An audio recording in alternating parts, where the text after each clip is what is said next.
ಗ್ರಂಥವನ್ನ ಕೊಟ್ಟಿರ್ತಕ್ಕಂಥ ಮಹರ್ಷಿ ವಾಲ್ಮೀಕಿ ಅವರ ಸರ್ಕಲ್ ಮತ್ತು ಅವರ ಭಾವಚಿತ್ರವನ್ನ ಯಾವುದೇ ಕಾರಣದಿಂದಲೇ ಏಕಾಏಕಿ ಅದನ್ನ ತೆರವುಗೊಳಿಸಿರುವುದು ಖಂಡಿತ ಇವತ್ತು ಇಲ್ಲೆಲ್ಲ ಇರ್ತಕ್ಕಂಥ ಎಲ್ಲ ನಾಯಕರು ಮತ್ತು ದಲಿತ ಪರ ಸಂಘಟನೆಗಳ ಮುಖಂಡರ ಮೇರೆಗೆ ಅದನ್ನು ನಾವು ತೀವ್ರವಾಗಿ ಖಂಡಿಸ್ತೀವಿ ಅಂತ ಈ ಸಂದರ್ಭದಲ್ಲಿ ಹೇಳಕ್ಕೆ ನಾನು ಇಷ್ಟಪಡ್ತಾ ಇದ್ದೀನಿ ಬಂಧುಗಳೇ. ಯಾಕಂದ್ರೆ ಮುದಗಲ್ ಪಟ್ಟಣದಲ್ಲಿ ನೀವು ನೋಡ್ತಾ ಬಂದ್ರೆ ಡಾಕ್ಟರ್ ಬಾಬಾ ಸಾಹೇಬ್ ಅಂಬೇಡ್ಕರ್ ವೃತ್ತ ಬೆಂಗಳೂರು ಆಯಾ ಗಲ್ಲಿಯ ಆಯಾ ಮೇನ್ ಸರ್ಕಲ್ನ ಎಲ್ಲಾ ಸರ್ಕಲ್ಗಳಲ್ಲಿ ಈ ದೇಶದ ಸಾಂಸ್ಕೃತಿಕ ನಾಯಕರುಗಳ ಭಾವಚಿತ್ರ ಸರ್ಕಲ್ಗಳನ್ನು ಮಾಡಿದ್ದಾರೆ. ಸ್ವತಂತ್ರ ಚಳವಳಿಯ ಹೋರಾಟಗಾರರ ಸರ್ಕಲ್ ಅನ್ನು ಮಾಡಿದ್ದಾರೆ. ಹಾಗೆಯೇ ಸಂವಿಧಾನ ಈ ದೇಶಕ್ಕೆ ಸಂವಿಧಾನ ಕೊಟ್ಟಿರ್ತಕ್ಕಂಥ ಬಾಬಾ ಸಾಹೇಬ್ ಅಂಬೇಡ್ಕರ್ ಅವರ ಸರ್ಕಲ್ ಕೂಡ ಈ ಮುದಗಲ್ ಪಟ್ಟಣದಲ್ಲಿದೆ.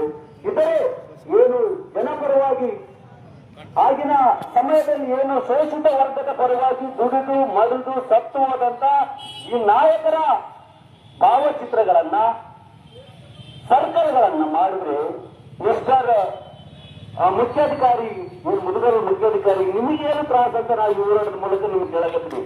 ನಿಮಗೆ ಯಾವಾಗ ಕೊಟ್ಟಿದ್ದಾನೆ ಅಧಿಕಾರ ಯಾವ ಸರ್ಕಲ್ ಅನ್ನು ತೆಗಿಲಿಕ್ಕೆ? ಕಾನೂನು ಗೊತ್ತಿದೆ ನಿಮಗೆ? ಬೇಕಲ್ವಾ? ಹಂಗೇನಿದ್ರೆ ಆ ಪ್ರಯೋಗ ನೀವು ತಕರಾರು ಮಾಡ್ಬೇಕಾಗಿತ್ತಲ್ಲ, ಅಲ್ಲಿವರೆಗೆ ನಿದ್ದೆ ಮಾಡ್ತಿದ್ರ? ಇದು ವಾಲ್ಮೀಕಿ ಮತ್ತು ಸಮಾಜದ ಪರಿಶಿಷ್ಟ ಜಾತಿ ಪರಿಶಿಷ್ಟ ಪಂಗಡಕ್ಕೆ ಅವಮಾನ ಮಾಡಿದಂಗೆಲ್ಲ ಟೋಟಲ್ ಇಡೀ ಈ ಸಂವಿಧಾನಕ್ಕೆ ಅಪಮಾನ ಮಾಡಿರ್ತಕ್ಕಂಥ ಈಗ ನೀಚ ಮತ್ತು ಏನು ಪರಿಶಿಷ್ಟ ಜಾತಿ ಪರಿಶಿಷ್ಟ ವಿರೋಧಿ ಚೀಫ್ ಆಫೀಸರ್ ಅಂತ ಹೇಳಕ್ಕೆ ನಾನು ಇಷ್ಟಪಡ್ತೀನಿ ಬಂಧುಗಳೇ. ಯಾಕಂದ್ರೆ ಕಾನೂನು ನಿಮ್ಮಪ್ಪಂದಲ್ಲ, ಕಾನೂನು ನಮ್ಮಪ್ಪಂದು. ಡಾಕ್ಟರ್ ಬಾಬಾ ಸಾಹೇಬ್ ಬರೆದಂತ ಕಾನೂನು ಅಡಿಯಲ್ಲಿ ನೀನು ಕೆಲಸ ಮಾಡ್ತಿದೀಯಾ, ಸಂವಿಧಾನದ ಅಡಿಯಲ್ಲಿ ನೀನು ಇವತ್ತು ಸಂಬಳ ತಗೊಳ್ತಾ ಇದೀಯಾ.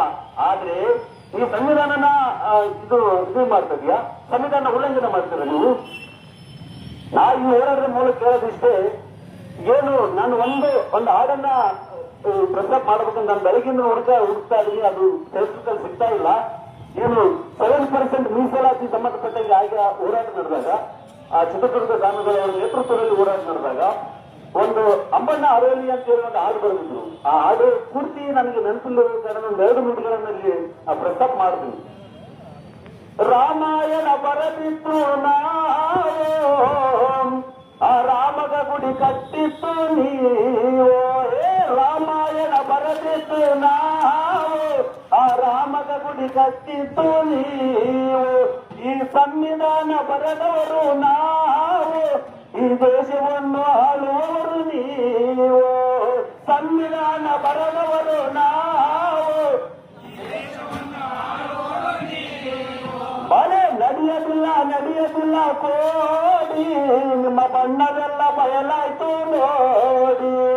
ನಡೆಯದಿಲ್ಲ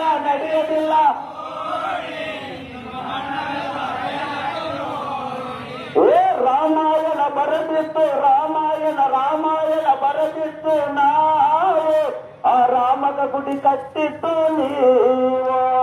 ರಾಮಾಯಣ ಬರೆದಿತ್ತು.